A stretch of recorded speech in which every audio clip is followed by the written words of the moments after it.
Next কবির সাথে আপনি থাকছেন একই বাসায় এবং আপত্তিকর অবস্থায় বিয়ে ছাড়া, এটা কতটুকু সত্য? হিরো আলম বলেছে এই অভিযোগটা যে তুলেছে এটা কি সত্য না গুজব? এটার কথা আমি বলি শুনেন। হিরো আলম একটার পর একটা বাসায় ওই যে ওনার অফিসে একটার পর একটা মেয়ে নিয়ে ভিডিও বানায়। আপনারা সবাই তারে প্রশ্ন করেন না কেন যে কি সে কি তাদের সাথে থাকতেছে কিনা?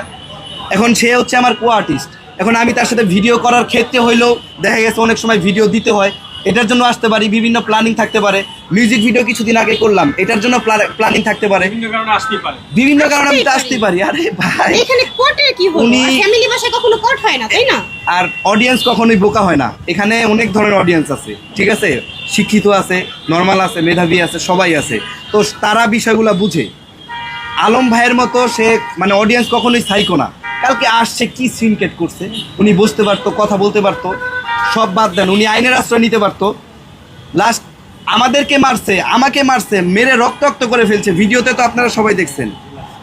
আমি অভিযোগ করতে গেছি, আলম ভাই ওই জায়গায় যায় আমার নামে অভিযোগ করছে, আমাদের দুইজনকে চালান করে দিছে।